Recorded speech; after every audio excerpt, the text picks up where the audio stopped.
সদাকাল্লাহুল আযীম। সমস্ত প্রশংসা আল্লাহর, যিনি আমাদেরকে সাইয়্যিদুল আইয়াম ইয়াউমুল জুমআহ, সপ্তাহের শ্রেষ্ঠ দিন জুমার দিনে সবার আগে মসজিদে সমবেত হয়ে আলোচনায় শামিল হওয়ার জন্য তৌফিক দিয়েছেন। সেজন্যে আমরা আমাদের হৃদয় নিংড়ানো সকল ভালোবাসা, আবেগ, অনুভূতিকে উজাড় করে দিয়ে কালেমাতুশ শুকর আদায় করছি। সকলেই পড়ছি আলহামদুলিল্লাহ। দরুদ ও সালাম পেশ করছি সর্বকালের, সর্বযুগের সর্বশ্রেষ্ঠ মহামানব, আমাদের প্রাণ প্রিয় নবী, নবীদেরও নবী, রাহমাতাল লিল আলামিন, সাইয়্যিদুল মুরসালিন, বিশ্বনবী মুহাম্মদুর রাসূলুল্লাহ সাল্লাল্লাহু আলাইহি ওয়াসাল্লামের প্রতি, যিনি আমাদেরকে তাওহীদের সমহান দীক্ষা দিয়েছেন এবং শিরক আর বেদআতের ব্যাপারে আমাদেরকে সুস্পষ্টভাবে সতর্ক করেছেন। আল্লাহুম্মা সাল্লি আলাইহি, আল্লাহুম্মা বারিক আলাইহি। সম্মানিত মুসল্লিবৃন্দ, আল্লাহ সুবহানাহু ওয়া তাআলা এই পৃথিবীতে আমাদেরকে পাঠিয়েই তার দায়িত্ব সম্পন্ন করেননি, বরং বিশ্ব মানবতাকে হেদায়েতের রাস্তায় পরিচালনা করার জন্য আল্লাহ তাআলা যুগে যুগে অসংখ্য পয়গাম্বর পাঠিয়েছেন, যার ধারাবাহিকতা শুরু হয়েছিল পৃথিবীর প্রথম মানুষ এবং প্রথম নবী সাইয়েদনা আদম আলাইহিস সালাম থেকে, এবং নবুয়তের এই দরজাকে বন্ধ করে দেওয়া হয়েছে সর্বশেষ নবী মুহাম্মদুর রাসূলুল্লাহ সাল্লাল্লাহু আলাইহি ওয়াসাল্লামের মাধ্যমে। কোরআনে কারীমে আল্লাহ তাআলা যেই সকল নবী এবং রাসূলদের কথা উল্লেখ করেছেন, আমরা সেই সকল নবী এবং রাসূলদের ব্যাপারে আলোচনা করছি। বিগত 2 জুমায় আমরা পৃথিবীর প্রথম মানুষ এবং প্রথম নবী সাইয়েদনা আদম আলাইহিস সালাম এবং সাইয়েদনা নূহ আলাইহিস সালামের ব্যাপারে আমরা আলোচনা করেছি। আজকে আমরা আল্লাহর নবী সাইয়েদনা হুদ আলাইহিস সালামের ব্যাপারে আলোচনা করব ইনশাআল্লাহ। সম্মানিত মুসল্লিবৃন্দ, এই পৃথিবীতে 6টি জাতিকে আল্লাহ তাআলা তার পক্ষ থেকে গজব নাজিল করে ধ্বংস করে দিয়েছেন। কোরআনে কারীমে যার বিস্তারিত বর্ণনা এসেছে। যেই 6টি জাতিকে আল্লাহ তাআলা গজব দিয়ে দুনিয়া থেকে চিরতরে ধ্বংস করে দিয়েছেন, সেই জাতিগুলো হচ্ছে নাম্বার 1 কওমে নূহ আলাইহিস সালামের সম্প্রদায়। নাম্বার 2 নম্বর হচ্ছে কওমে আদ, অর্থাৎ হুদ আলাইহিস সালামের জাতি আদ সম্প্রদায়। নাম্বার 3 নম্বর হচ্ছে কওমে সামুদ, সালেহ আলাইহিস সালামের সামুদ সম্প্রদায়। নাম্বার 4 নম্বর হচ্ছে কওমে লূত আলাইহিস সালামের সম্প্রদায়। নাম্বার 5 নম্বর হচ্ছে আহলে মাদিয়ান, শুআইব আলাইহিস সালামের মাদিয়ানবাসী। এবং ফাইনালি নাম্বার 6 নম্বর হচ্ছে কওমে ফেরাউনের জাতি। এই 6টি জাতিকে আল্লাহ তাআলা গজব দিয়ে সমূলে পৃথিবী থেকে ধ্বংস করে দিয়েছেন, যার বর্ণনা কোরআনে কারীমে বিস্তারিত এসেছে। আল্লাহ তাআলার গজবে ধ্বংসপ্রাপ্ত বিশ্বের এই প্রধান 6টি জাতির মধ্যে কওমে নূহ এর পরে কওমে আদ ছিল দ্বিতীয় জাতি। গত জুমায় নূহ আলাইহিস সালামের সম্প্রদায়কে আল্লাহ তাআলা মহাপ্লাবন দিয়ে কিভাবে ধ্বংস করেছিলেন সেই ঘটনা আমরা জেনেছিলাম না? নূহ আলাইহিস সালামের পরে যেই জাতিকে আল্লাহ তাআলা সমূলে ধ্বংস করেছেন, সেই জাতির নাম হচ্ছে আদ জাতি। আজকে আমরা যেই নবীর ব্যাপারে আলোচনা করব, আল্লাহর নবী সাইয়েদনা নূহ আলাইহিস সালাম, তিনি ছিলেন এই আদ বংশেরই একজন লোক। আদ এবং সামুদ জাতি ছিল নূহ আলাইহিস সালামের পুত্র সামের বংশধর, এবং আল্লাহর নবী সাইয়েদনা নূহ আলাইহিস সালামের 5ম অথবা 8ম অধস্তন পুরুষদের মধ্যে অন্যতম। আদ সম্প্রদায়ের 13টি পরিবার বা 13টি গোত্র ছিল। এদিকে আম্মান থেকে হাজারামাউত এবং ইয়ামেন পর্যন্ত তাদের বসতি ছিল। আল্লাহ তাআলা এদেরকে অনেক নিয়ামত দিয়েছিলেন। তাদেরকে শারীরিকভাবে আল্লাহ তাআলা সুঠাম করেছিলেন, তারা দৈহিকভাবে অত্যন্ত শক্তিশালী ছিল।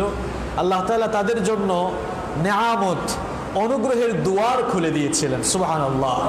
এত নেয়ামত আল্লাহ তাআলা তাদেরকে দিয়েছিলেন যে তাদের ক্ষেত খামারগুলো সবসময় অত্যন্ত সজীব এবং শস্য শ্যামল থাকতো। ধন দৌলত নেয়ামত দিয়ে আল্লাহ তাআলা তাদেরকে পরিপূর্ণ করে দিয়েছিলেন। এত নেয়ামত পাওয়ার পরেও এই লোকগুলো একটি বাঁকা স্বভাবের ছিল। আমাদের সমাজেও কিছু তেরা বাঁকা স্বভাবের কিছু মানুষ আছে না? হুদ আলাইহিস সালামের আদ জাতির এই লোকেরা এত নেয়ামত, এত ধন দৌলত, এত কিছু পাওয়ার পরেও এরা একটু বক্রবুদ্ধি বা বাঁকা স্বভাবের ছিল। তাদের সীমালঙ্ঘন এবং অবাধ্যতার কারণে আল্লাহ তাআলা তাদেরকে আবার ধ্বংস করে দিলেন। এত নেয়ামত পাওয়ার পরেও তারা বক্রবুদ্ধি, সীমালঙ্ঘন এবং অবাধ্যতার কারণে তারা নিজেরা পথভ্রষ্ট হয়েছিল এবং অন্যদেরকেও তারা পথভ্রষ্ট করেছিল।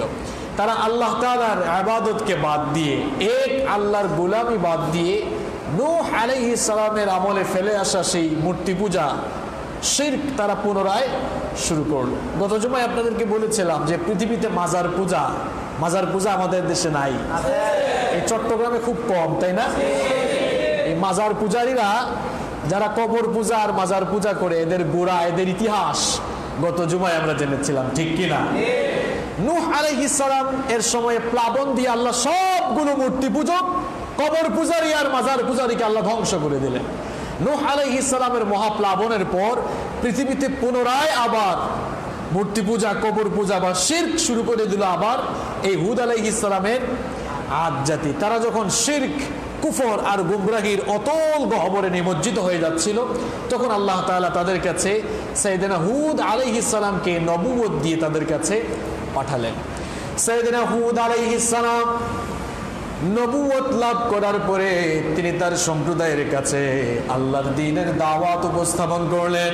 কোরআনে কারীমের 11 নম্বর সূরা হুদের 50 নম্বর আয়াতে আল্লাহ তাআলা বর্ণনা করছেন, হুদ আলাইহিস সালাম তার জাতির কাছে আল্লাহর দ্বীনের দাওয়াত এভাবে দিলেন, ওয়া ইলা আদিন আখাহুম হুদা ক্বালা ইয়া কওমি ইবুদুল্লাহা মা লাকুম মিন ইলাহিন গায়রু ইন আনতুম ইল্লা মুফতারুন। আল্লাহ পাক বলেন, আমি আদ জাতির কাছে তাদের ভাই হুদকে পাঠালাম, আর হুদ আলাইহিস সালাম যখন তাদের কাছে নবুয়তের পয়গাম নিয়ে গেলেন, তিনি তাদের কাছে দাওয়াত দিলেন, হে আমার সম্প্রদায়ের লোকেরা, তোমরা এক আল্লাহর দাসত্ব করো, এক আল্লাহর বندگی করো, এক আল্লাহর গোলামি করো। তিনি ছাড়া তোমাদের কোনো ইলাহ নেই, তিনি ছাড়া তোমাদের কোনো মাবুদ নাই। এক আল্লাহর গোলামি বাদ দিয়ে নিজেরা যেই মূর্তি বানিয়ে তার পূজা করছো, তোমরা মূলত এ ব্যাপারে আল্লাহর সাথে সীমালঙ্ঘন, বিদ্রোহ আর আল্লাহর ব্যাপারে তোমরা মিথ্যাচার করছো।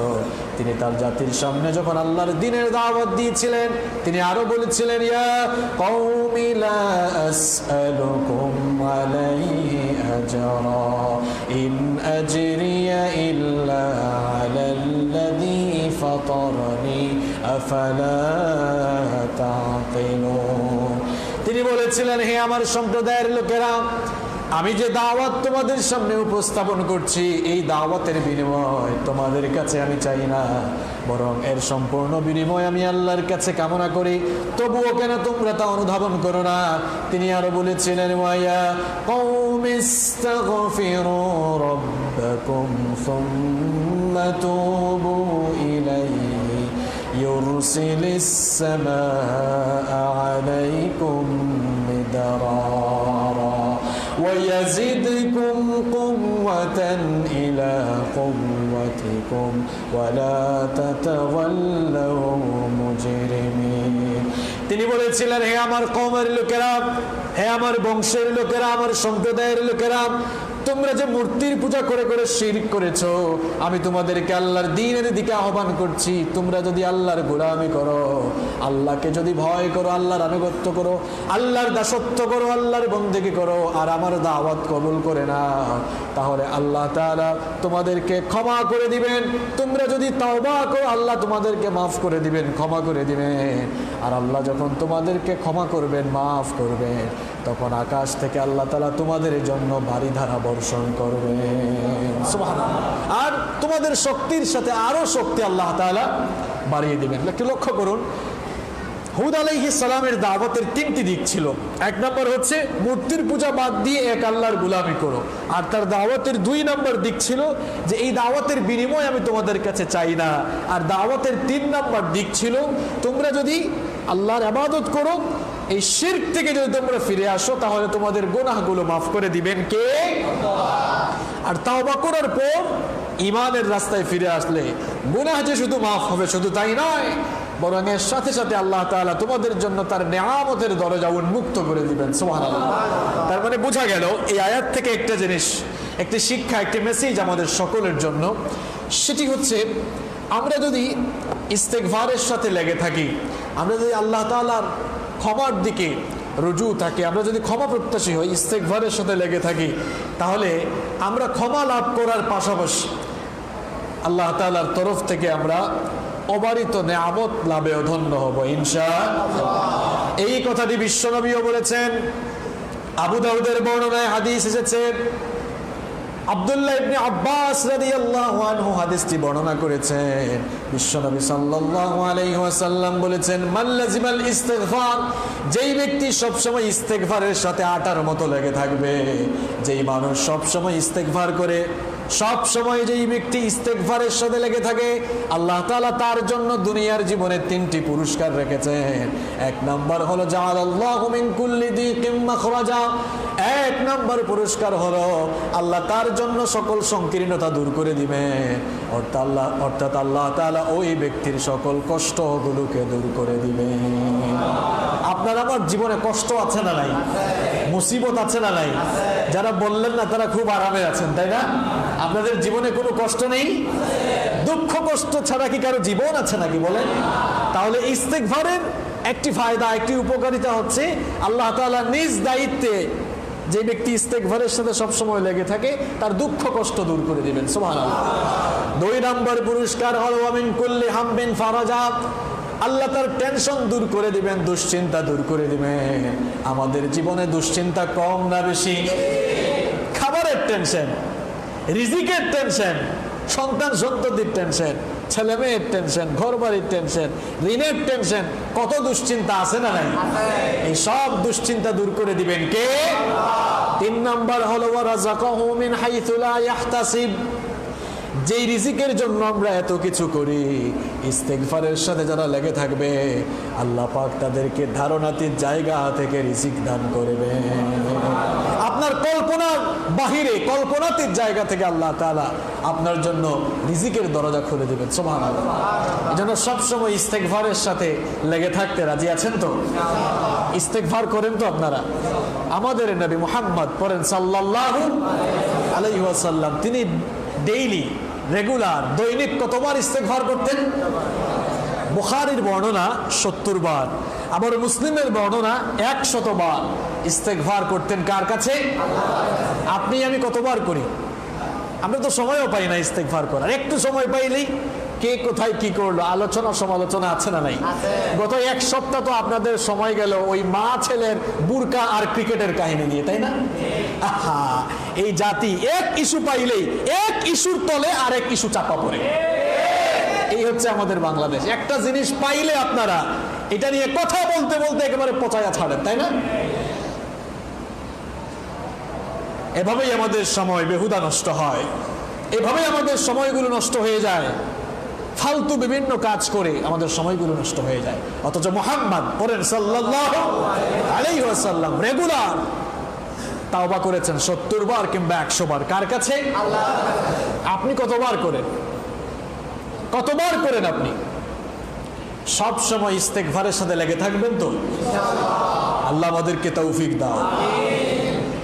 হুদ আলাইহিস সালাম যখন তার জাতি আদ সম্প্রদায়ের কাছে তিনি যখন দাওয়াত দিলেন, দাওয়াত দেওয়ার পর আদ জাতির লোকেরা তার বিরুদ্ধে 3টি আপত্তি তুলল। তাদের প্রথম আপত্তি ছিল, আমরা যেই দেবতার পূজা করি, আমরা যে মূর্তির পূজা করি, আমাদের মনে হয় আমাদের কোনো মূর্তি, আমাদের কোনো উপাস্য, আমাদের কোনো দেবতা হুদের প্রতি বদনজর দিয়ে ফেলেছে, কুনজর দিয়েছে। এই জন্য তার অশুভ লক্ষণ আমরা দেখতে পাচ্ছি, তার মাথা আসলে পাগল হয়ে গিয়েছে।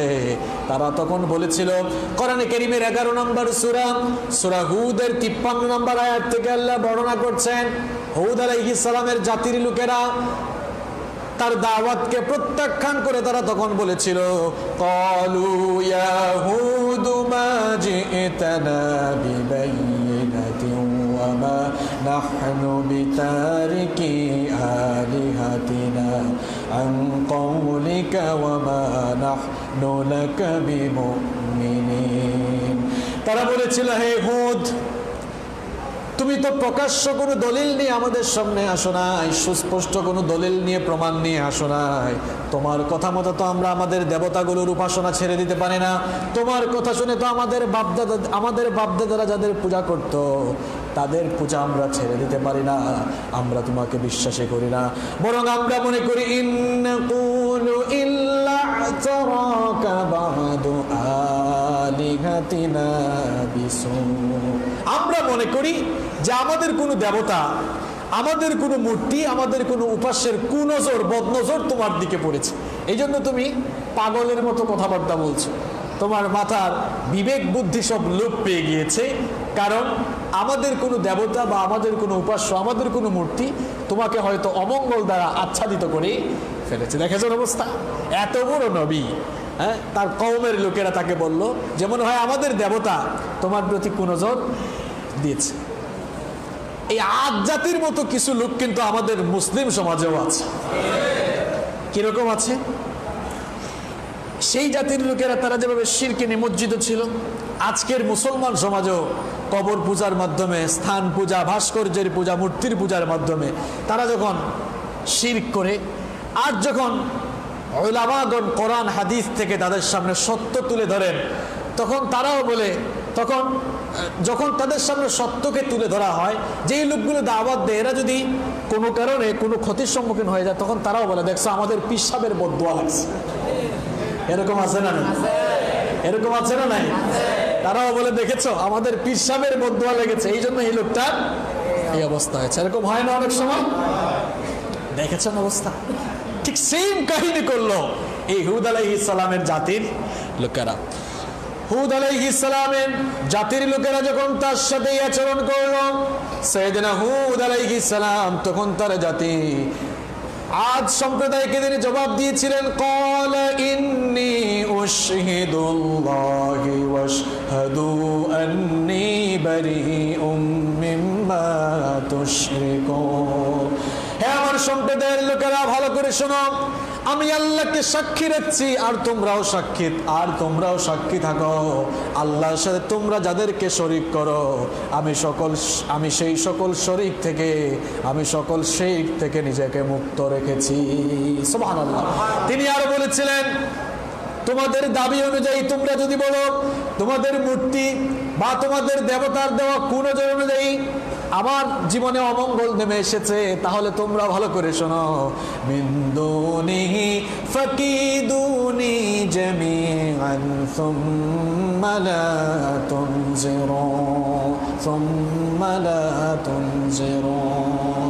এবার তিনি ওপেন চ্যালেঞ্জ দিলেন, তোমরা তোমাদের ভাষ্য অনুযায়ী, তোমাদের কথা অনুযায়ী, তোমাদের দেবতা বা তোমাদের মূর্তি, তোমাদের উপাস্যের কুনজরের কারণে আমার জীবনে অমঙ্গল নেমে এসেছে, অমঙ্গল দ্বারা আমি আচ্ছাদিত হয়ে এসেছি। তো ঠিক আছে, আল্লাহ ছাড়া তোমরা তোমাদের দেবতাদেরকে নিয়ে আমার বিরুদ্ধে সব ধরনের ষড়যন্ত্র আর চক্রান্ত করো, আমাকে এতটুকু অবকাশ দিও না, দেখি তোমরা আমার কি করতে পারো। আল্লাহু আকবার।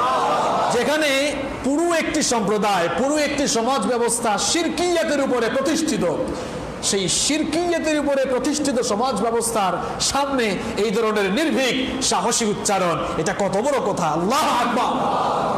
এই কথা যখন তিনি বললেন, তিনি আরো তখন বলেছিলেন, ইন্নী তাওয়াক্কালতু আলাল্লাহি রাব্বি ওয়া রাব্বিকুম মা মিন দাব্বাতিন ইল্লা হুয়া আখিযুম বিনাসিয়াতিহা ইন্না রাব্বি আলা সিরাতিন মুস্তাকিম। তিনি আরো বলেছিলেন, তোমরা তোমাদের মূর্তিদেরকে নিয়ে, তোমরা তোমাদের উপাস্য আর দেবতাদেরকে নিয়ে সবাই মিলে আমার বিরুদ্ধে ষড়যন্ত্র চক্রান্ত করো। আমাকে এতটুকু অবকাশ দিও না। আমি তো সেই রবের উপরে ভরসা করি, সেই রবের উপরে তাওয়াক্কুল করি যিনি আমার আর তোমাদের রব। সকল প্রাণী তার নিয়ন্ত্রণাধীন রয়েছে, আর আমার রব সহজ সরল পথে রয়েছে। সুবহানাল্লাহ। এত বড় চ্যালেঞ্জ দিলেন, দেখি তোমাদের উপাস্য আমার কি ক্ষতি করতে পারে। কারণ তারা এই সকল বানানো মূর্তি যদি সত্যিকার অর্থেই তারা আমার অমঙ্গল সাধন করতে পারে, তাহলে আমি তো তাদের বিরুদ্ধে এক আল্লাহর দাওয়াত দিচ্ছি। এরা তো আমাকে মেরে ফেলার কথা, কিন্তু কই, তারা তো আমার কিছুই করতে পারছে না। বলেন তো, মানুষের বানানো মূর্তি কোনো মানুষের উপকার বা অপকার করতে পারে?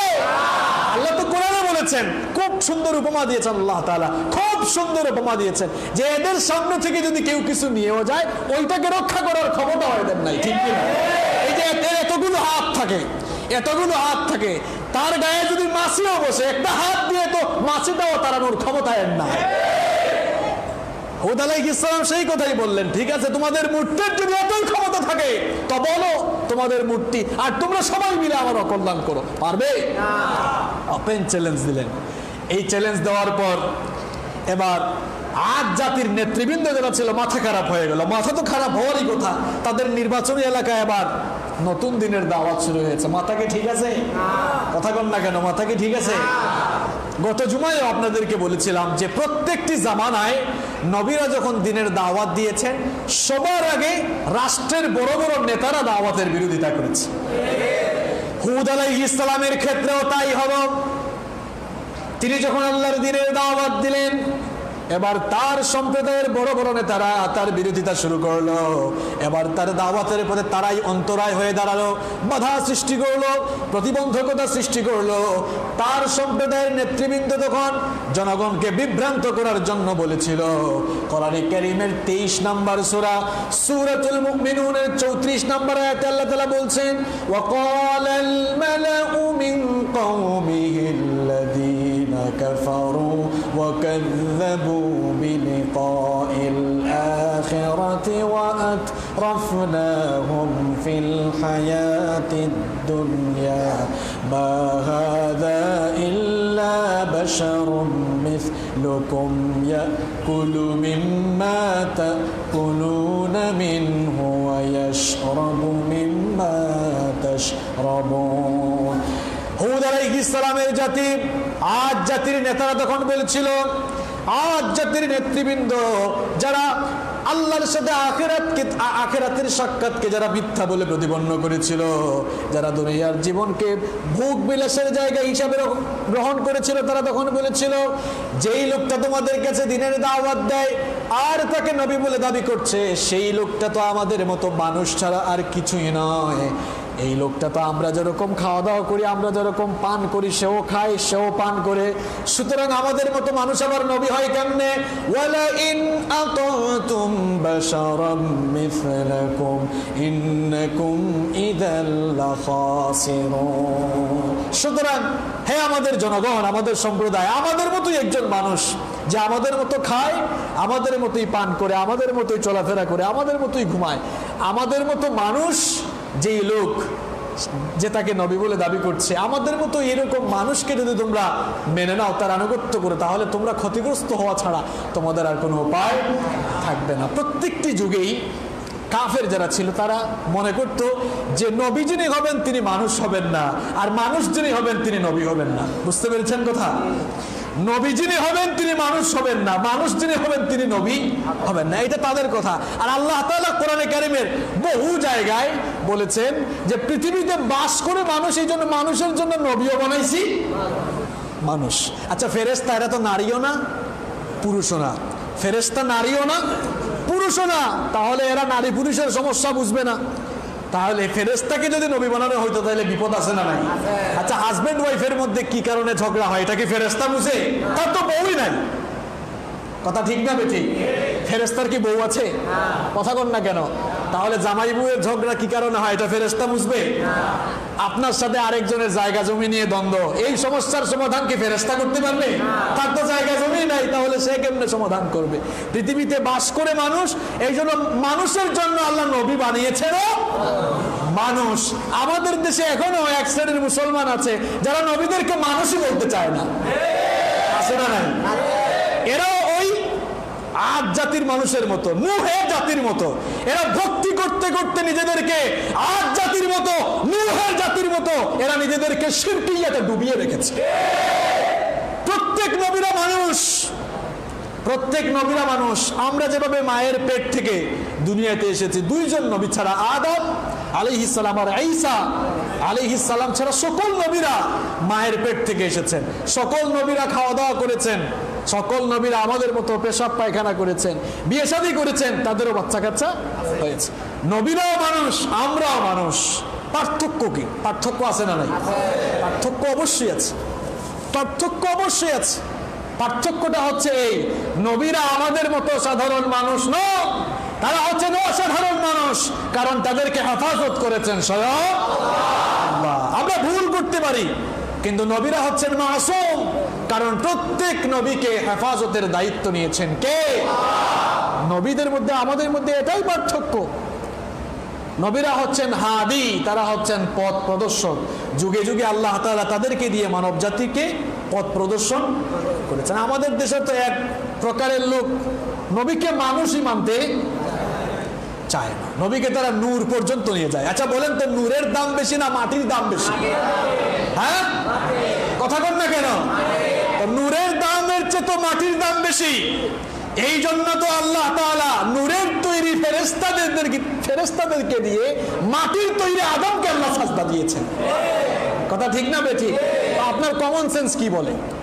আপনার কমন সেন্স কি বলেন? প্রত্যেক নবীরাই মানুষ, প্রত্যেক নবীরাই মানুষ, তবে তারা আমাদের মতো সাধারণ মানুষ। আপনার আকীদা ঠিক করতে হবে, আপনার আকীদার জায়গা আপনি ঠিক করেন। ওই আদ জাতির মতো, সামুদ জাতির মতো, নূহ এর জাতির মতো আপনার আকীদাকে নষ্ট করে শিরকিয়াতে ডুবে থাকলে আপনি তো ঈমান নিয়ে মরতে পারবেন না। তারাও বলেছিল যে নবী যিনি হবেন তিনি মানুষ হবেন না, আর মানুষ যিনি হবেন তিনি নবী হবেন না। এখন তাদের আকীদার সাথে আপনার আকীদা মিলে গেলে তো চলবে না। নবী যিনি মানুষ তিনি, ঠিক কিনা? তবে তিনি আমাদের মতো সাধারণ মানুষ। প্রত্যেক নবীরা ছিলেন অসাধারণ মানুষ, তাদেরকে হেফাজত করেছেন স্বয়ং। নবীদের মধ্যে আমাদের মধ্যে আরেকটি পার্থক্য আছে। সেই পার্থক্যটি হচ্ছে, আমাদের কাছে কোনো ওহী আসে না। আপনাদের কাছে কি ওহী আসে নাকি? জিবরিল আসছে নাকি আপনাদের কাছে? কোনদিন স্বপ্ন যুগে আসছে? আমাদের কাছে জিবরিল আসে না, আমাদের কাছে আল্লাহর তরফ থেকে ওহী আসে না, কিন্তু নবী রাসূলদের কাছে ওহী নিয়ে আসতেন ফেরেশতা, ঠিক কি না? এটা হচ্ছে নবীদের মধ্যে আর সাধারণ মানুষদের মধ্যে আরেকটি পার্থক্য। আল্লাহ তাআলা আমাদের আকীদাকে পরিশুদ্ধ বানিয়ে দাও।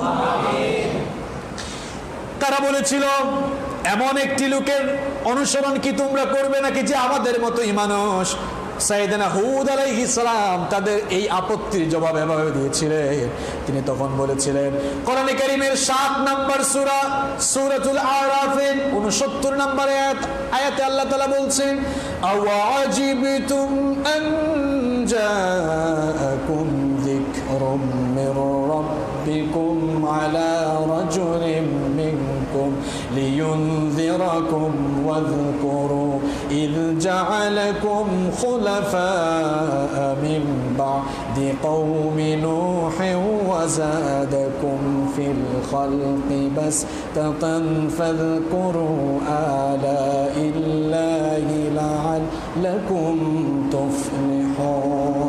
তিনি তখন বলেছিলেন, হুদ আলাইহিস সালাম তার সম্প্রদায়ের লোকদেরকে বলেছিলেন, তোমরা হয়তো অবাক হয়ে যাচ্ছ, বিস্মিত হয়ে যাচ্ছ, তোমাদের রবের পক্ষ থেকে, তোমাদের মধ্য থেকেই একজন লোকের কাছে পয়গাম আসতেছে, তোমাদের মধ্য থেকেই একজন লোকের কাছে তোমাদের রবের পক্ষ থেকে উপদেশ আসছে, আর তিনি তার মাধ্যমে তোমাদেরকে সতর্ক করছেন।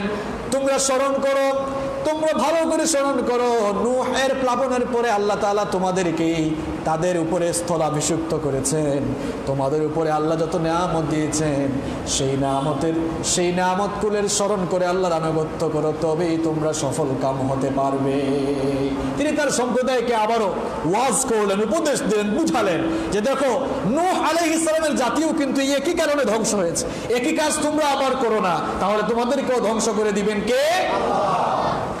তাদের 3 নাম্বার আপত্তি ছিল যে নূহ, হুদ একজন মিথ্যাবাদী, হুদ একজন নির্ভুল লোক ছাড়া আর কিছুই নয়। সে নিজেকে মিথ্যা বলে, সে নিজেকে রাসূল বলছে, নবী বলছে, এরকম বলে বলে আমাদেরকে ধোঁকা দিচ্ছে, আমাদের সাথে মিথ্যা বলছে। কোরআন কারীমের 7 নম্বর সূরা সূরাতুল আরাফের 66 নম্বর আয়াতে আল্লাহ তাআলা তাদের কথা তুলে দিলেন, ক্বালাল মালাউল্লাযীনা কাফারু মিন কওমিহি ইন্না লানারাকা ফি সাফাহাতিন ওয়া ইন্না লানাযুন্নুকা মিনাল কাযিবিন। তার সম্প্রদায়ের নেতারা বলেছিল, দেখেন নেতাদের বিরোধিতাই কিন্তু সবচাইতে বেশি। প্রত্যেকটি জামানায় যখন এই দিনের দাওয়াত চলে, দিনের দাওয়াতের বিরুদ্ধে নেতৃবৃন্দ যারা থাকে, রাষ্ট্রশক্তি, তারা সবচেয়ে বেশি বিরোধিতা করে, ঠিক কি না? আদ সম্প্রদায়ের নেতারা তখন বলল যে ইন্না লানারাকা ফি সাফাহা, হুদ তোমাকে তো আমরা নির্বুদ্ধিতায় দেখছি, তুমি একটা নির্বোধ লোক ছাড়া আর কিছুই নাও। ওয়া ইন্না লানাযুন্নুকা মিনাল কাযিবিন, আর আমরা তোমাকে মিথ্যাবাদী হিসেবে সাব্যস্ত করছি, আমরা তোমাকে মিথ্যাবাদী মনে করছি, কারণ আমাদের ধারণা তুমি তোমাকে নবী বলে যে দাবি করছো, তোমার সেই দাবি মিথ্যা, তুমি আমাদের সাথে মিথ্যা বলছো। তারা যখন এই আপত্তি করল, হুদ আলাইহিস সালাম তাদের এই আপত্তির জবাব দিলেন। তিনি তখন বললেন, ক্বালা ইয়া কওমি লাইসা বি সাফাহাতুন ওয়ালাকিন্নী রাসূলুম মির রাব্বিল আলামিন। তিনি তখন বলেছিলেন যে আমি আসলে নির্বোধ কোনো লোক নয়, বরং আমি বিশ্ব জাহানের প্রতিপালক আল্লাহ তাআলার তরফ থেকে একজন রাসূল হয়ে প্রেরিত হয়েছে। সুবহানাল্লাহ। আমার কাজ হচ্ছে উবাল্লিগুকুম রিসালাতি রাব্বি ওয়া আনা লাকুম নাসিহুন আমিন। আমি তোমাদের কাছে আমার রবের রিসালাতের পয়গাম পৌঁছাচ্ছি, আমি আমার রবের বাণী তোমাদের কাছে পৌঁছে দিচ্ছি, এই দায়িত্ব আমি আঞ্জাম দিচ্ছি। আর আমি তোমাদের জন্য বিশ্বস্ত একজন উপদেশদাতা কিংবা বিশ্বস্ত একজন কল্যাণকামী লোক ছাড়া আমি আর কিছুই নই। হুদ আলাইহিস সালাম তার কওমের লোকদেরকে এভাবে করে দাওয়াত দিলেন। দাওয়াত দেওয়ার পর তার কওমের লোকেরা তার দাওয়াতকে প্রত্যাখ্যান করলো, তার দাওয়াতকে রিজেক্ট করলো। তার দাওয়াত প্রত্যাখ্যান করার পরেও তিনি থামেন নাই। এবার তিনি তার কওমের লোকদেরকে, আল্লাহ তাআলা তাদেরকে যে নিয়ামত দিয়েছেন, সেই নিয়ামতের কথা স্মরণ করিয়ে তাদেরকে আবারও দাওয়াত দিলেন। তিনি তাদেরকে দাওয়াত দিলেন এভাবে। কোরআন কারীমের 26 নম্বর সূরা সূরাতুশ শুআরা এর 128 নম্বর আয়াত থেকে আল্লাহ বর্ণনা করছেন, দেখেন কত কষ্ট করে করে তিনি দাওয়াত দিয়েছেন। দাওয়াত প্রত্যাখ্যান করার পরে তিনি এবার নিয়ামতের কথা স্মরণ করিয়ে আবারও দাওয়াত দিলেন। তিনি বললেন, আতাবনুনা বিকুল্লি রিইন আয়াতান تعبثون وتتخذون مصانع لعلكم تخلدون وإذا بطشتم جبارين।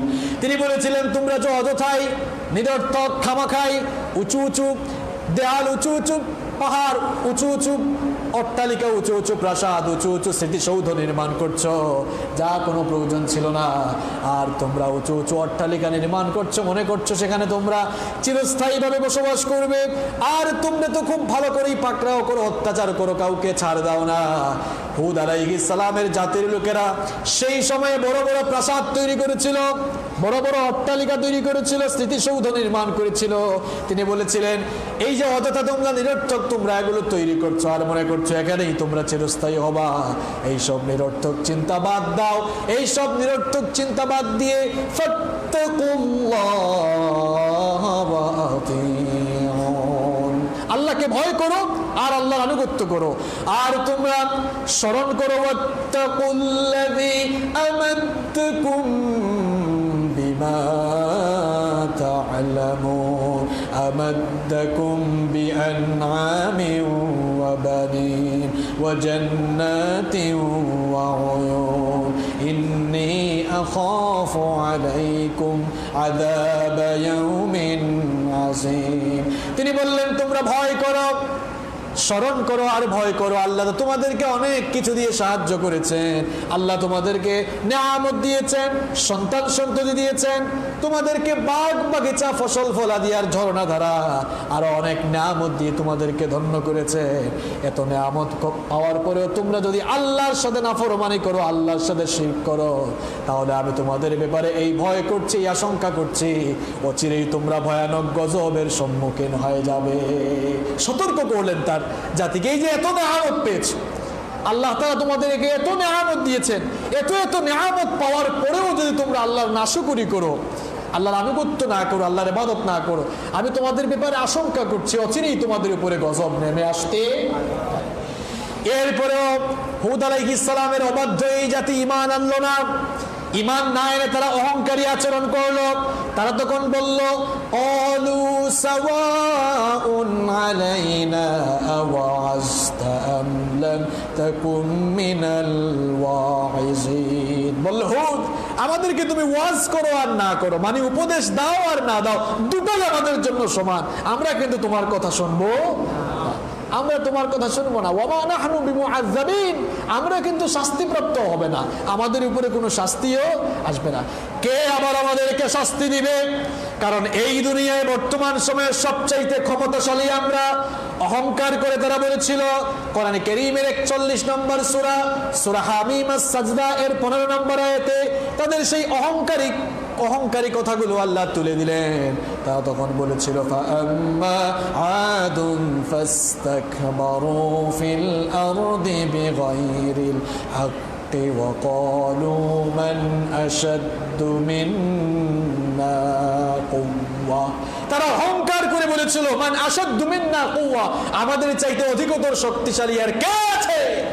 হুদ, তুমি যে আমাদেরকে আযাবের ভয় দেখাও, আমাদের উপরে গজবের ভয় দেখাও, কে আমাদেরকে আযাব দিবে, কে আমাদেরকে শাস্তি দিবে? আমাদের চেয়ে শক্তিশালী, আমাদের চেয়ে সামরিক দিক দিয়ে শক্তিশালী, দৈহিক দিক দিয়ে শক্তিশালী, ধন দৌলতের দিক দিয়ে শক্তিশালী, আমাদের চেয়ে কেউ আছে নাকি? আল্লাহ তাআলা তখন তাদেরকে বলেছিলেন, আওয়ালাম ইয়ারাউ আন্নাল্লাহাল্লাযী খালাকাহুম ওয়া হুয়া আশাদ্দু মিনহুম কুওয়াতান ওয়া কানু বিআয়াতিনা ইয়াজহাদুন। আল্লাহ তাআলা তখন বললেন, এরা কি দেখে না, এরা কি চিন্তা ভাবনা করে না যে তাদেরকে যিনি সৃষ্টি করেছেন তাদের চাইতে তিনি আরো অধিকতর শক্তিশালী আল্লাহ, তিনি চাইলে তাদেরকে শাস্তি দিতে পারেন কিনা। এই যে এত কিছু বলার পরেও, এত বুঝিয়ে শুনিয়ে দাওয়াত দেওয়ার পরেও দেখেন এদের অবাধ্য আচরণ আর যায় না, এদের সীমালঙ্ঘন, এদের অবাধ্যতা আরো বেড়ে গিয়েছিল। কোরআনে কারীমের 7 নম্বর সূরা, সূরাতুল আরাফের 70 নম্বর আয়াতে আল্লাহ তাআলা বর্ণনা করছেন, অবাধ্য এই জাতি তখন অহংকার প্রকাশ করে আরো বলেছিল, ক্বালু আজিইতানা লিনা'বুদাল্লাহা ওয়াহদাহু ওয়া নাযারা মা কানা ইয়া'বুদু আবাউনা فأتنا بما تعدنا إن كنت من الصادقين। তারা বলেছিল যে তুমি কি আমাদের কাছে এই জন্য এসেছো যে আমরা আমাদের বাপ দাদারা যাদের ইবাদত করতো তাদের ইবাদত বাদ দিয়ে তোমার এক আল্লাহর ইবাদত করব? এই দাওয়াত কি তুমি আমাদেরকে দিচ্ছ নাকি? যদি তুমি সত্যিকার অর্থে এই দাওয়াত আমাদেরকে দিয়ে থাকো, আর তুমি যে আযাব আর গজবের কথা বলে আমাদেরকে ভয় দেখাতে চাও, যদি সত্যিবাদী হয়ে থাকো তাহলে দাও, এই আযাব নিয়ে আসো, তোমার আল্লাহকে বলো গজব দিতে। নাউযুবিল্লাহ। কত অবাধ্য এই জাতি ছিল দেখেন। তারা আরো বলেছিল, কোরআনে কারীমের 23 নম্বর সূরা, সূরাতুল মুমিনুনের 35 নম্বর আয়াতে আল্লাহ তাআলা তাদের অহংকারী কথাগুলো তুলে দিয়েছেন। তারা আলো বলেছিল, আয়াইদুকুম আন্নাকুম ইযা মুততুম ওয়া কুনতুম তুরাবান ওয়া ইযামান আন্নাকুম মুখরাজুন। তারা বলেছিল, এই লোকটা আমাদেরকে ওয়াদা দেয়, আমরা যখন মরে যাব, পচে যাব, গলে যাব, আমাদের শরীর থেকে হাড্ডি মাংস আলাদা হয়ে যাবে, মাটির সাথে মিশে যাবে, আমাদেরকে নাকি আবার চিন্তা করা হবে। কি আশ্চর্য কথা বলে, আমরা নাকি মরে যাওয়ার পর আবার আমাদেরকে জিন্দা করা হবে, কি আশ্চর্য কথা। তারা তখন বলেছিল, হাইহাতা হাইহাতা লিমা তুআদুন। তারা বলেছিল, হাইহাতা হাইহাতা, কি আশ্চর্য কথা, কি হাস্যকর কথা, কি অসম্ভব, আমরা নাকি মরে যাওয়ার পর আবার আমাদেরকে জিন্দা করা হবে। অথচ আমরা তো মনে করি, ইন হিয়া ইল্লা হায়াতুনাদ দুনিয়া নামুতু ونحيا وما نحن بمبعوثين। আমরা মনে করি এই দুনিয়ার জীবনই হচ্ছে আমাদের আসল জীবন, এখানেই আমরা বাঁচবো, এখানেই আমরা মরবো, এরপরে আমাদেরকে আর চিন্তা করা হবে না। এদের উত্তরসূরি কিছু মানুষ এখনো দুনিয়াতে আছে না? এরা হয়তো মনে করে এই দুনিয়াই আমাদের সব, খাওয়া দাও, ফুর্তি করো, আগামীকাল বাঁচবা কিনা চিন্তা করো, দুনিয়াটা মস্ত বড়, এরকম স্লোগান আছে না? এগুলো কি মানুষের স্লোগান নাকি শয়তানের স্লোগান?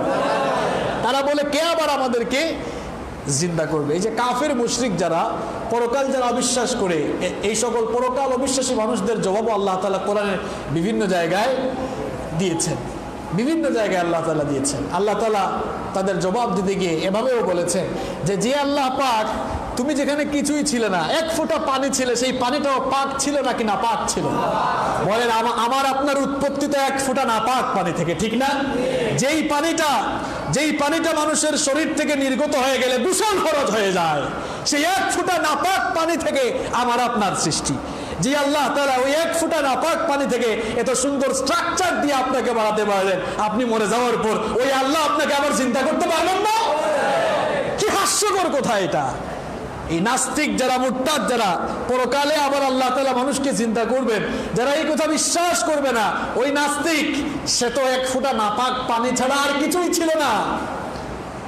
ওই এক ফোঁটা নাপাক পানি থেকে আল্লাহ তাআলা এত সুন্দর করে যদি মানুষ বানাতে পারেন, আপনি মরে যাওয়ার পর যদি সব ছিন্ন ভিন্ন হয়ে যায়, তাহলে সেই ছিন্ন ভিন্ন হয়ে যাওয়া শরীরটাকে কি আল্লাহ তাআলা আবার একত্রিত করতে পারবেন না?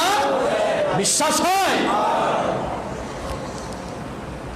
তারা এই কথা বললো যে এই লোকটা তোমাদেরকে ওয়াদা দেয়, তোমাদেরকে বলে যে আমরা নাকি মরে গেলে আবার জিন্দা করা হবে। কি হাস্যকর কথা! তারা বলেছিল ইন হুয়া ইল্লা রাজুলুন ইফতারা আলাল্লাহি কাযিবান ওয়া মা নাহনু লাহু বিমুমিনিন।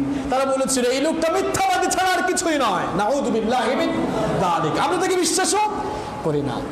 সাইয়েদনা হুদ আলাইহিস সালাম তিনি যখন তার সম্প্রদায়ের লোকদের কাছে এভাবে দাওয়াত দিলেন, আর তার দাওয়াতকে তারা যখন বারবার প্রত্যাখ্যান করলো, আর বারবার যখন তারা তাকে মিথ্যাবাদী বলে সাব্যস্ত করলো, তখন তিনি আল্লাহর কাছে সাহায্য চাইলেন, আল্লাহর কাছে তার কওমের লোকদের ব্যাপারে সাহায্য চাইলেন। বললেন ক্বালা রাব্বিনসুরনি বিমা কাযযাবুন, তিনি বলেন আল্লাহ আমাকে সাহায্য করো, আমার এই কওমের লোকেরা তো আমাকে মিথ্যাবাদী বলে সাব্যস্ত করেছে।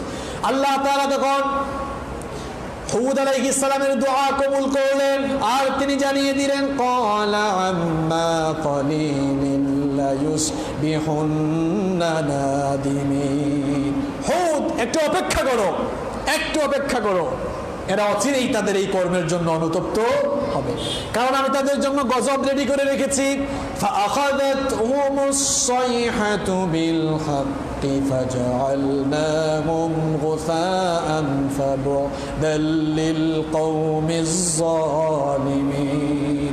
এরপরে তাদেরকে প্রচন্ড আওয়াজ, বিকট আওয়াজ তাদেরকে আঘাত করলো, আর তাদের অবস্থা এমন হয়ে গেল যেন উপরানো খেজুর কাণ্ডের ন্যায় তাদের অবস্থা হয়ে গিয়েছিল। এই জালেমদেরকে, ওই জালেম সম্প্রদায়কে আল্লাহ তাআলা কিভাবে গজব দিয়ে ধ্বংস করেছিলেন দেখেন। আল্লাহ তাআলা এদের জন্য এমন গজব দিলেন যে কয়েক বছর বৃষ্টি আল্লাহ তাআলা বন্ধ করে দিলেন। বৃষ্টির মালিক কে? কথা বলেন, বৃষ্টির মালিক কে? এই বৃষ্টি যদি আল্লাহ তাআলা আমাদের জন্য নাজিল না করেন, তাহলে বলেন আমরা কি দুনিয়াতে বেঁচে থাকতে পারবো? বৃষ্টি যদি না আসে, আমরা তো পানি পান করতে পারবো না। আপনি হয়তো বলবেন হুজুর অসুবিধা নাই, আমরা তো বৃষ্টির পানি খাই না, আমরা তো বৃষ্টির পানি পান করি না, আমাদের তো ডিপ আছে বাসায়, ডিপ থেকে পানি ওঠে, এরপরে আমরা এটাকে আবার ফিল্টার দিয়ে পিউরিফাই করি, এরপরে আমরা পান করি। কিন্তু আপনার কাছে আমার প্রশ্ন হচ্ছে, ওই যে মাটির নিচে সঞ্চারিত পানিগুলোকে যে উঠানো হয়, উচ্চারিত করা হয়, এই পানিটাও কিন্তু আকাশ থেকে নাজিল হয়েছে, এরপরে সেই পানিগুলো ভূগর্ভে সঞ্চারিত হয়েছে, এজন্যই আপনি পানি পান করতে পারেন। এই বৃষ্টি নাজিল না হলে আপনি খাইতেও পারবেন না, না খেয়ে মরতে হবে। আপনি যে ভাত খান, ধানের ক্ষেত হবে আর? কথা বলেন, ধান চাষ হবে বৃষ্টি না হলে? জমির উর্বরা শক্তি পাওয়া যাবে না। আমি একটা আলোচনায় আপনাদেরকে অনেক আগে, বহু আগে একটা আলোচনার মধ্যে বলেছিলাম যে প্রত্যেক বছর এটা ভূতত্ত্ববিদ যারা, মাটি নিয়ে যারা গবেষণা করেন, তারা বলেছেন যে প্রত্যেক বছর বৃষ্টির মাধ্যমে জমিনে 150 মেট্রিক টন সারের উপাদান আল্লাহ নাজিল করেন। বৃষ্টির পানিতে সারের উপাদান রয়েছে, বৃষ্টির পানিতে সারের উপাদান রয়েছে, ফসফরাস, ম্যাগনেসিয়াম, পটাশিয়াম, এই সকল উপাদানগুলো বৃষ্টির পানিতে রয়েছে। বৃষ্টির পানিতে এই উপাদানগুলো কেন থাকে জানেন? কারণ বৃষ্টি সৃষ্টির 3টা প্রক্রিয়া রয়েছে। এই বৃষ্টি সৃষ্টির জন্য 3টি প্রক্রিয়া রয়েছে। প্রথমত ওই যে সাগর মহাসাগর থেকে বাষ্পাকারে পানিগুলোকে উত্থিত করা হয়। দ্বিতীয় পর্যায়ে সেই বাষ্পকণাগুলোকে মেঘপুঞ্জে সঞ্চারিত করা হয়। এরপরে তৃতীয় পর্যায়ে মেঘের টুকরা এক টুকরাকে আরেক টুকরার সাথে ঘর্ষণ ঘটিয়ে জমিনে বারিধারা বর্ষণ করা হয়। সুবহানাল্লাহ। তাহলে যেই পানি আকাশ থেকে নাজিল হয় ওই পানিটা মূলত সাগরের সেই বাষ্পের পানি, তাই না? তো সাগরের পানি নোনা পানি নাকি মিষ্টি পানি? আল্লাহ তো নিয়েছেন নোনা, কিন্তু দিয়েছেন নোনা নাকি মিষ্টি? আরে আল্লাহ বলছেন আফালা তাশকুরুন, এরপরেও তোমরা আমার অকৃতজ্ঞ হয়ে যাও, আমার শুকরিয়া আদায় করে না। আল্লাহু আকবার। তো আল্লাহ তাআলা এদেরকে কিভাবে ধ্বংস করলেন দেখেন। যেই কথা আপনাদেরকে বলছেন, যে বৃষ্টি, এই বৃষ্টিটা আল্লাহর নেয়ামত। আবার এই বৃষ্টি হচ্ছে জুনদুম মিন জুনুদিল্লাহ, এটা আবার আল্লাহর হুকুমে মাঝে মাঝে সৈনিক হিসাবেও কাজ করে। আল্লাহ তাআলা এই হুদ আলাইহিস সালামের জাতিকে কিভাবে ধ্বংস করলেন দেখেন। প্রাথমিক পর্যায়ে কয়েক বছর বৃষ্টি বন্ধ করে দিলেন। আমি আলোচনার শুরুতে আপনাদেরকে বলেছিলাম যে হুদ আলাইহিস সালামের এই জাতিকে আল্লাহ তাআলা অনেক নিয়ামত দিয়েছিলেন, ধন দৌলত, ফল ফসল, সব দিক থেকে তারা স্বয়ং সম্পূর্ণ ছিল। আল্লাহ এত নিয়ামত তাদেরকে দিয়েছিলেন। যখন বৃষ্টি বন্ধ করে দেওয়া হলো তখন কি আর ফল ফসল উৎপাদিত হবে বলেন? এবার ফল ফসলের উৎপাদন বন্ধ হয়ে গেল। কয়েক বছর এভাবে চলতে লাগলো। এবার দুর্ভিক্ষ দেখা দিল। তারা এবার মন থেকে বৃষ্টি কামনা করলো, বৃষ্টি চাইতে লাগলো। এবার হঠাৎ করে তারা দেখতে পেল আকাশে মেঘের খণ্ড, মেঘের টুকরা। একদিন তারা হঠাৎ করে দেখতে পেল প্রচন্ড ঝড় বাতাস শুরু হয়েছে। তারা মনে মনে ভাবলো এই ঝড় বাতাস এসেছে, মনে হয় এখন বৃষ্টি নাজিল হবে। আল্লাহ তাআলা কোরআনে কারিমে বললেন, সূরাতুল কমারের 18 নম্বর আয়াত থেকে আল্লাহ বলছেন, কাযযাবাত আদুন ফাকাইফা কানা আযাবি ওয়া নুযুর ইন্না আরসালনা আলাইহিম রিহান সারসারান ফি ইয়াউমিন নাহসিন মুস্তামির। আল্লাহ পাক বলেন, এদের উপরে আমি এমন আযাব দিয়েছিলাম, প্রচন্ড বিকট আওয়াজ তাদেরকে আঘাত করেছিল এক দুর্ভিক্ষের দিনে। যখন তারা দেখলো হঠাৎ করে ঝড় বাতাস শুরু হয়েছে, বৃষ্টি আসার আগে একটু বাতাস আসে না? হঠাৎ করে তারা একদিন দেখলো বছরের পর বছর বৃষ্টি নাই, হঠাৎ করে আবার প্রচন্ড ঝড় বাতাস শুরু হলো, বিকট আওয়াজ শুরু হলো। আকাশের মধ্যে মেঘের টুকরাও তারা দেখতে পেল। আকাশের মধ্যে তারা যখন মেঘের টুকরা দেখতে পেল, আকাশ যখন তারা মেঘাচ্ছন্ন দেখলো, তখন তারা বলল, কোরআনে কারীমের 46 নম্বর সূরা সূরাতুল আহকাফের 24 নম্বর আয়াতে আল্লাহ তাদের কথা তুলে দিয়েছেন। তারা বলেছিল, ফালাম্মা রাআউহু আরিদান মুস্তাকবিলা আউদিয়াতিহিম ক্বালু হাযা আরিদুম মুমতিরুনা। মেঘের টুকরা দেখে তারা বলেছিল, এই মেঘের টুকরা থেকে আমরা এখন বৃষ্টি পাবো, আল্লাহ আমাদেরকে এখন বৃষ্টি দিবেন, বৃষ্টি আমাদের জন্য হয়তো বর্ষণ করবেন। তাদের এই কথা শুনে আবার হুদ আলাইহিস সালাম বললেন, বেকুবের দল, বাল হুয়া মাস্তাজালতুম বিহি রিহুন ফিহা আযাবুন আলীম। এই বাতাস তোমাদের জন্য নিয়ামত হিসাবে আসে নাই, এটি তোমাদের জন্য সেই কাঙ্ক্ষিত গজব যার প্রতিশ্রুতি তোমাদেরকে দেওয়া হয়েছিল। আর যেই গজবের কথা শোনার পরেও তোমরা বারবার সীমালঙ্ঘন এবং নাফরমানিমূলক আচরণ করেছিলে, বরং এটা সেই গজব তোমাদের দিকে এখন ধেয়ে আসতেছে। তাদের উপরে আবার ঝড় বাতাস শুরু হলো। ঝড় বাতাসের মাধ্যমে প্রচন্ড ঝড় তুফান এবার শুরু হয়ে গেল। আল্লাহ পাক বলেন, সাখারাহা আলাইহিম সাবআ লায়ালিন ওয়া থামানিয়াতা আইয়াম। 7 দিন 8 রাত, একটানা 7 দিন 8 রাত সেই ঝড় বাতাস সহ বৃষ্টি তাদের উপরে প্রবাহিত হয়ে গেল। প্রচন্ড ঝড় বাতাস, এমন ঝড় বাতাস 7 দিন 8 রাত তাদের উপরে প্রবাহিত হলো। তাদের উঁচু উঁচু প্রাসাদ, উঁচু উঁচু বিল্ডিং গুলো এবার ভেঙে পড়তে লাগলো। আর এদেরকে আল্লাহ তাআলা এমন ভাবে ধ্বংস করে দিয়েছেন, কোরআনে কারীমে আল্লাহ তাআলা বলেছেন, ফাতারাল কওমা ফিহা সারআ কান্নাহুম আজাযু নাখলিন খাওয়িয়া। এদেরকে আমি এমন ভাবে ধ্বংস করে দিয়েছিলাম যে সার শূন্য খেজুরের মতো এদেরকে আমি উপড়ে ফেলে দিয়েছিলাম। অর্থাৎ এমন ঝড় তুফান আল্লাহ তাআলা তাদের উপরে দিয়েছিলেন, এদেরকে আছাড় দিয়ে দিয়ে ধ্বংস করে দিয়েছিল। এভাবে আল্লাহ তাআলা 7 দিন 8 রাতের প্রচন্ড ঝড় তুফান বাতাসের মাধ্যমে হুদ আলাইহিস সালামের অবাধ্য এই জাতিকে দুনিয়া থেকে ধ্বংস করে দিয়েছিলেন। হুদ আলাইহিস সালামের জাতির লোকদের উপরে যে ঝড় বাতাসের তীব্রতা কত ভয়ঙ্কর ছিল তা আল্লাহ রাসূলের একটি হাদিস থেকে বোঝা যায়। সহিহ বুখারীর বর্ণনায়, মুসলিমের বর্ণনায় একটি হাদিস এসেছে। উম্মুল মুমিনিন আয়েশা রাদিয়াল্লাহু আনহা এই হাদিসটি বর্ণনা করেছেন। তিনি বলেছেন, বিশ্বনবী সাল্লাল্লাহু আলাইহি ওয়াসাল্লাম যখনই আকাশ মেঘাচ্ছন্ন দেখতেন, যখনই তিনি প্রচন্ড ঝড় বাতাসের আবহাওয়া দেখতেন, তখনই তিনি সাথে সাথে দোয়া পড়া শুরু করে দিতেন। তিনি বলতেন, আল্লাহুম্মা ইন্নী আসআলুকা খায়রাহা ওয়া খায়রা মা ফিহা ওয়া খায়রা মা উরসিলতা বিহি ওয়া আউযু বিকা মিন শাররিহা ওয়া শাররি মা ফিহা ওয়া শাররি মা উরসিলাত বিহি। উম্মুল মুমিনিন আয়েশা রাদিয়াল্লাহু আনহা বলেছেন, বিশ্বনবী যখনই আকাশ মেঘাচ্ছন্ন দেখতেন এই দোয়া পড়তেন, হে আল্লাহ, হে আমার রব, আমি তোমার কাছে এই বায়ু, এই বাতাসের কল্যাণকর অংশগুলো কামনা করি। এর ভিতরে যদি কোনো কল্যাণ থেকে সেই কল্যাণ আমি কামনা করি। যদি কোনো কল্যাণ দিয়ে এই বাতাস তুমি পাঠিয়ে থাকো তাহলে সেই কল্যাণ আমি কামনা করি। এই বাতাসের মধ্যে যদি কোনো অনিষ্ট থাকে সেই অনিষ্ট থেকে আমি তোমার কাছে পানাহ চাই। আয়েশা রাদিয়াল্লাহু আনহা বলেন, বিশ্বনবীকে আমি জিজ্ঞেস করলাম, ওগো আল্লাহর নবী, আকাশ মেঘাচ্ছন্ন দেখলে আপনার চেহারা বিবর্ণ হয়ে যায় কেন? আপনি চিন্তিত হয়ে যান কেন? আপনি এত চিন্তায় পড়ে যান কেন? আর এত বেশি এই দোয়া পড়তে থাকেন কেন? বিশ্বনবী সাল্লাল্লাহু আলাইহি ওয়াসাল্লাম তখন বললেন, আয়েশা গো শোনো, আমি আকাশ মেঘাচ্ছন্ন দেখলেই আমি ভীত বিহব্বল হয়ে যাই। আমার মনে এই চিন্তার উদ্ভব হয়, না জানি হুদ আলাইহিস সালামের জাতির মতো আমার উম্মতের উপরেও সেই গজব নেমে আসে নাকি, এই চিন্তায় আমি পেরেশান হয়ে যাই। এই জন্য আকাশ মেঘাচ্ছন্ন দেখলেই আমি এই দোয়া পড়তে থাকি। সুবহানাল্লাহ। বিশ্বনবীর এই চিন্তা, এই পেরেশানি থেকেই বোঝা যায় যে হুদ আলাইহিস সালামের জাতি, আদ সম্প্রদায়ের উপরে সেই ঝড়ো বাতাস, সেই গজবটা কত ভয়ঙ্কর ছিল তা এই হাদিস থেকে বোঝা যায়। সম্মানিত ভাইয়েরা, এই যে আদ জাতি, যারা নেয়ামতের দিক থেকে পরিপূর্ণ ছিল, যাদেরকে আল্লাহ তাআলা এত এত নেয়ামত দিয়ে ধন্য করে দিয়েছিলেন, এই জাতিকেও ধ্বংস করে দিয়েছেন কে? আল্লাহ।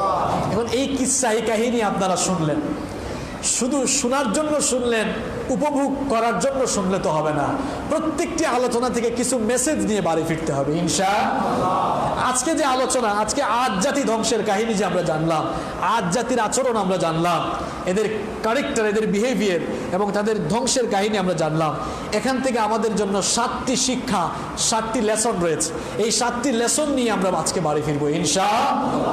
নাম্বার 1, 1 নম্বর হচ্ছে আল্লাহ তাআলার নিয়ামতের শুকরিয়া আদায় করা উচিত।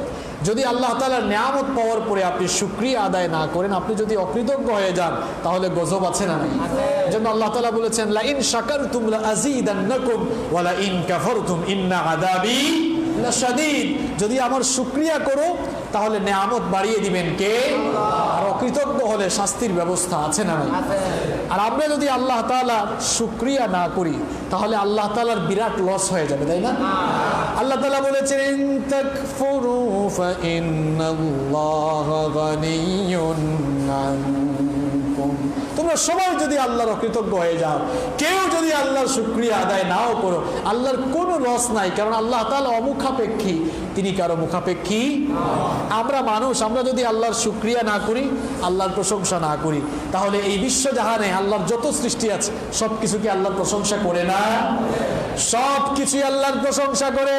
কোরআনে কারীমের 17 নম্বর সূরা বানী ইসরাঈল 44 নম্বর আয়াতে আল্লাহ তাআলা বলছেন, তুসাব্বিহু লাহুস সামাওয়াতুস সাবহু ওয়াল আরদু ওয়া মান ফীহিন ওয়া ইন মিন শাইইন ইল্লা ইউসাব্বিহু বিহামদিহি ওয়ালাকিন লা তাফকাহুনা তাসবিহাহুম ইন্নাহু কানা হালিমান গফুরা।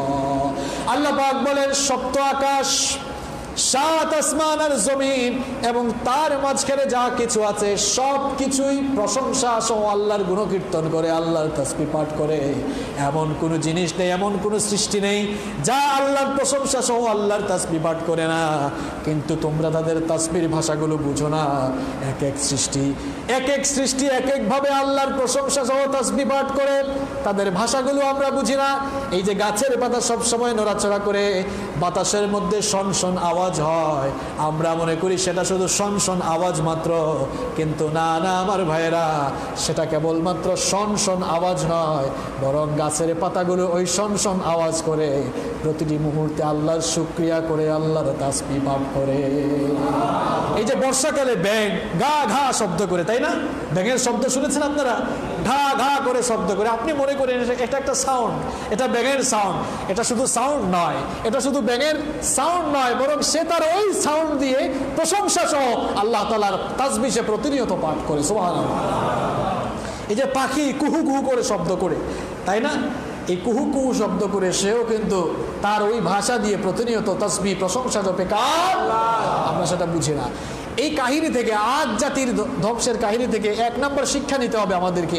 আমাদের জীবনে আল্লাহ যত নিয়ামত দিয়েছেন, এই নিয়ামতের জন্য সব সময় প্রশংসা করবেন কার? কারণ এই আজ জাতিকে আল্লাহ তাআলা নিয়ামত দিয়েছেন, এত নিয়ামত পাওয়ার পরেও তারা আল্লাহ তাআলার সাথে সীমালঙ্ঘন করেছে, নাফরমানি করেছে, এই জন্য তাদের উপরে গজব নেমে এসেছে। আমাদের উপরেও তো আল্লাহর কত নিয়ামত, আমাদের উপরে নিয়ামত আছে না? এই যে চক্ষু নামক নিয়ামত দেওয়া হয়েছে, দুইটা চোখের নিয়ামত, এই নিয়ামতের শুকরিয়া আপনি সারা জীবন আল্লাহকে সাজদা দিয়ে আদায় করতে পারবেন? যার চক্ষু নাই সে বুঝে চোখের কত দাম, কানে শুনে চোখে দেখে না, তার জ্বালা কি আপনি বুঝবেন নাকি? কথা বলেন না কেন? আমাদের শরীরে যে অঙ্গ প্রত্যঙ্গ আছে, এগুলোর নিয়ামত আমরা আদায় করে শেষ করতে পারবো না। এই জন্য সব সময় আল্লাহর শুকরিয়া করবেন। আলহামদুলিল্লাহি রাব্বিল আলামিন। আল্লাহ কোরআন শুরু করেছেন প্রশংসা দিয়ে, শিখিয়েছেন আমাদেরকে সব সময় প্রশংসা করবেন কার? যেখানে আল্লাহ তাআলা কোরআন শুরু করেছেন তার প্রশংসা দিয়ে, সেখানে আমরা আল্লাহ তাআলার প্রশংসা করি না। আমাদেরকে কেউ যদি জিজ্ঞেস করে ভাই ভালো আছেন, বলে বলিও না ভাই খুব খারাপ অবস্থা। আল্লাহ তাআলা কোরআন শুরু করলেন প্রশংসা দিয়ে, আপনি আল্লাহর প্রশংসা করতে পারেন না। যখনই যে অবস্থায় আছেন প্রশংসা করবেন কার? আমাদের জীবনে সন্তুষ্টি নাই, আমরা অল্পে তুষ্ট থাকতে চাই না, আমরা শুকরিয়া আদায় করতেই জানি না, আমরা শুকরিয়া আদায় করতেই জানি না। আমাদের চাহিদা বেশ। ভাড়া বাসায় থাকলে আরে কখন যে একটা বাড়ি বানাবো, বাড়ি বানানোর উপরে শান্তি নাই, আরো যদি কয়েকটা বানানো যায়। ঢাকায় বানাইছে, চিটাগাংয়েও বানিয়েছে, এবার বলে সেকেন্ড হোম হিসাবে যদি বিদেশেও কয়েকটা বানানো যায়। এরকম চাহিদার আর শেষ নাই। এই জন্য বিশ্বনবীও বললেন ওয়ালা ইয়ামলা ফাহু ইল্লা তুরাব, এই আদম সন্তানের পেট 3.5 হাত মাটি ছাড়া আর কিছুতেই ভরবে না, চাহিদাও কোনোদিন ফুরাবে না। এই জন্য সবসময় আল্লাহর প্রশংসা করতে রাজি আছেন তো? সবসময় প্রশংসা করবেন কার? আল্লাহর প্রশংসা করবেন, দেখবেন আল্লাহ যে নিয়ামত আপনাকে দিয়েছেন আরো আল্লাহ বাড়িয়ে দিবেন। সুবহানাল্লাহ। আর আপনি কতটা ভালো আছেন সেটা যদি ফিল করতে চান, অনুভব করতে চান, তাহলে সবসময় নিচের দিকে তাকাবেন। আরে ভাই আপনি তো বাড়িতে থাকেন, খাটে থাকেন, কত মানুষ রাস্তায় ঘুমায়, রাতের বেলা শহরে বের হয়ে দেখবেন কত মানুষ বস্তা গায়ে দিয়ে রাতের বেলা ঘুমায়। আপনি তো তাদের চেয়ে ভালো আছেন। আপনি রিক্সায় চড়েন, তাও আপনার মনে শান্তি নাই। কত মানুষ তো পায়ে হেঁটে যায় টাকার অভাবে, ঠিক কিনা? আপনার মোটর সাইকেল আছে, তাও আপনার আফসোস, আহারে যদি একটা গাড়ি থাকতো। কত মানুষের তো মোটর সাইকেলও নেই। আপনার একটা গাড়ি আছে, প্রিমিয়াম একটা গাড়ি আছে, তাও তার বলে আর একটা প্রাডো যদি থাকতো, একটা ল্যান্ড ক্রুজার যদি থাকতো। আরে ভাই কত মানুষের তো আপনার মতো গাড়িও নেই। এজন্য যে নিয়ামত পেয়েছেন সবসময় শুকরিয়া করবেন, তাহলে নিয়ামত বাড়াবেন কে? আল্লাহ। 2 নম্বর শিক্ষা হচ্ছে ওহীর বিধান অস্বীকার করা এবং অহংকার প্রদর্শন করাই হলো আল্লাহ তাআলার গজব নাজিল হওয়ার অন্যতম কারণ। আল্লাহ তাআলা আমাদের জন্য যে আইন কানুন দিয়েছেন, সেই আইন কানুনগুলো যদি আমরা আমাদের জীবনে গ্রহণ না করি, আর আমরা যদি সবসময় অহংকারী আচরণ প্রদর্শন করি, তাহলে গজব নাজিল করবেন কে? যেন অহংকার করা যাবে না। আল্লাহ তাআলা আমাদেরকে সর্বাবস্থায় অহংকার থেকে বাঁচাও, হেফাজত করো, বলেন আমিন। 3 নম্বর শিক্ষা হচ্ছে আল্লাহ তাআলার প্রেরিত গজব এর ধরন ভিন্ন ভিন্ন হতে পারে, আর সেই গজব ঠেকানোর ক্ষমতা কিন্তু কারো। আচ্ছা বলেন তো, আল্লাহর গজব ঠেকানোর সাধ্য কি কারো আছে? কিন্তু আমরা তো মাঝে মাঝে মোকাবেলাও করে ফেলতে চাই না? ঘূর্ণিঝড় আমফান আসতেছে, মহাসেন আসতেছে, এবার দেখা যায় টিভি চ্যানেল খুললেই কিংবা পত্রপত্রিকার পাতা খুললে আমরা মোকাবেলার জন্য প্রস্তুত হয়ে আছি। মনে হয় যেন আমফান কিংবা মহাসেন তার খালাতো ভাই কিংবা মামাতো ভাই, যে মোকাবেলার জন্য প্রস্তুত, তাই না? আবার কোনো মানুষ যখন সাকরাতুল মউত, মৃত্যুসজ্জায় থাকে, বলা হয় অমুক লোক মৃত্যুসজ্জায়, অমুক লোক মৃত্যুর সাথে পাঞ্জা লড়ছে। পাঞ্জা বুঝেন তো আপনারা? হ্যাঁ, মনে হয় যেন মৃত্যু তার ফুফাতো ভাই, যে তার সাথে পাঞ্জা লড়া যাবে। মৃত্যুর সাথে কি পাঞ্জা লড়া যাবে? এরকম কুফরি কথা বাদ দিতে হবে। বলা যায় যে অমুক লোক মৃত্যুসজ্জায় রয়েছে, বলা যায় যে অমুক লোক সাকরাতুল মাউতের মধ্যে আছে, বলা যায় এরকম যে এই প্রাকৃতিক দুর্যোগ এসেছে, এই প্রাকৃতিক দুর্যোগে ক্ষয়ক্ষতি কমিয়ে আনার জন্য আমরা সার্বিক প্রস্তুতি গ্রহণ করেছি, এইরকম করে বলা যায়। মোকাবেলা করবেন, এটা আবার কেমন কথা? মোকাবেলা করবেন, এটা কি আপনার খেলাতো ভাই নাকি? মোকাবেলা করবেন আল্লাহ তাআলার গজব ঠেকানোর সাধ্য দুনিয়ায় কারো নেই। নাম্বার 4, 4 নম্বর শিক্ষা হচ্ছে বিলাসী, অপচয়কারী এবং অত্যাচারী নেতাদের কারণেই জাতির উপরে গজব নেমে আসতে পারে। যেই রকম করে হুদ আলাইহিস সালামের অত্যাচারী, বিলাসী এবং অপচয়কারী নেতাদের কারণে সেই জাতির উপরে গজব নেমে এসেছিল, মুসলিম সমাজের নেতৃবৃন্দ যখনই বিলাসী হয়ে যাবে, অত্যাচারী হয়ে যাবে, অপচয়কারী হয়ে যাবে, তখন সেই জাতির উপরে গজব নেমে আসতে পারে। নাম্বার 5 নম্বর শিক্ষা হচ্ছে আল্লাহ তাআলার গজব যাদের উপরে পতিত হবে তারা সকল যুগে নন্দিত হয় নাকি নিন্দিত হয়? কথা বলেন, নন্দিত হয় নাকি নিন্দিত হয়? বলেন, পৃথিবীতে যাদের উপরে গজব এসেছিল মানুষ কি তাদের প্রশংসা করে নাকি তাদের নাম মানুষ ঘৃণার সাথে স্মরণ করে? ঘৃণার সাথে স্মরণ করে। সুতরাং পৃথিবীর সমস্ত জালেম যারা মানুষের উপরে জুলুম করছে তাদের এই জুলুমের অবসান একদিন হবে, এদের এই সকল জুলুমের অবসান একদিন হবেই হবে ইনশাআল্লাহ। এবং পৃথিবীতে মানুষ যুগে যুগে এদের নাম ঘৃণা ভরেই স্মরণ। নাম্বার 6 নম্বর শিক্ষা হচ্ছে আমাদের জন্য, 6 নম্বর লেসন হচ্ছে যে আল্লাহ তাআলার বিধান যারা লঙ্ঘন করবে, আল্লাহর সাথে যারা কুফরি করবে, এদেরকে আল্লাহ তাআলা আখিরাতে তো শাস্তি দিবেনই, এর সাথে সাথে দুনিয়ায় আল্লাহ তাআলা এদেরকে লাঞ্ছিত করবেন। যার প্রমাণ এই আদ জাতির লোকদেরকে আল্লাহ তাআলা দুনিয়াতেও লাঞ্ছিত করেছেন। নাম্বার 7, একেবারে 7 নম্বর সর্বশেষ শিক্ষা হচ্ছে কোন দেবদেবী কিংবা মূর্তি মানুষের কল্যাণ বা অকল্যাণ করতে পারে। যেই জাতি শিরক শুরু করেছিল, যারা কবর পূজা শুরু করেছিল, কবরের কাছে গিয়ে চাইতো, এই কবরে শুয়ে থাকা মানুষ কখনো কোনো মানুষের কল্যাণ কিংবা অকল্যাণ করতে পারে না। কোনো কল্যাণ অকল্যাণ করতে পারে না। আমি তো প্রায় সময় একটা কথা বলি, যদি মাজারে শুয়ে থাকা লোক মানুষকে কিছু দিতে পারতো তাহলে মাজারের আশেপাশে এত ভিক্ষুকের আমদানি হতো না। যদি মাজারের লোকটা মানুষকে কিছু দেওয়ার ক্ষমতাই থাকতো তাহলে মাজারের আশেপাশে এত ভিক্ষুক কেন? বলেন তো, ভিক্ষুক মাজারের আশেপাশে কম না বেশি? তাহলে মাজারে শুয়ে থাকা লোকটা যদি মানুষকে দেওয়ার সামর্থ্যই রাখতো তাহলে তার আশেপাশে এত ভিক্ষুক ঘুরঘার করে কেন? আসলে শুয়ে থাকা ওই লোকটা কাউকে কোনো কিছু দিতে পারে না। কবরের পাশে আপনি যেতে পারেন, জিয়ারতের জন্য যেতে পারেন, কবরের পাশে আপনি জিয়ারতের জন্য যেতে পারেন, কারণ কবরের কাছে গেলে আখিরাতের কথা স্মরণ হয়। তাই বলে কবরে শুয়ে থাকা লোকটার কাছে কিছু চাওয়া যাবে না। আল্লাহ তাআলা আমাদেরকে শিরক থেকে হেফাজত করো, বলেন আমিন। তাহলে এই হুদ আলাইহিস সালামের জাতি, আদ জাতি ধ্বংসের কাহিনী আমরা জানলাম, এবং সেখান থেকে আদ জাতির ধ্বংসের কাহিনী এবং হুদ আলাইহিস সালামের দাওয়াতি জীবন থেকে 7টি লেসন, 7টি শিক্ষা আমরা জেনে নিলাম। প্রিয় ভাইয়েরা, আমরা কয়েকটি জুমা ধরে শুরু করেছি আলোচনা যে আল্লাহ তাআলা কোরআনে কারীমে যেই সকল নবীদের কথা বলেছেন সেই সকল নবীদের দাওয়াতি জীবন এবং তাদের সম্প্রদায়ের আচার আচরণ, তাদের সম্প্রদায়গুলো ধ্বংসের কাহিনী আমরা শুরু করেছি। এই পর্যন্ত কতজন নবীর ব্যাপারে আমরা আলোচনা করেছি? আদম আলাইহিস সালাম, নূহ আলাইহিস সালাম, হুদ আলাইহিস সালাম। আগামী জুমায় আমরা সালেহ আলাইহিস সালাম এবং তার জাতি সামুদ, এই সামুদ জাতিও কিন্তু খুব সাংঘাতিক এক জাতি ছিল, এদেরকেও আল্লাহ তাআলা গজব দিয়ে ধ্বংস করেছিলেন। আগামী জুমায় আমরা সামুদ জাতি ধ্বংসের কারণ এবং সেখান থেকে আমাদের জন্য কি কি শিক্ষা রয়েছে সে ব্যাপারে আলোচনা করব ইনশাআল্লাহ। আপনাদের জন্য একটি ঘোষণা রয়েছে সম্মানিত ভাইয়েরা। মোসাম্মদ জেরিন আক্তার নামে একজন মহিলা খুব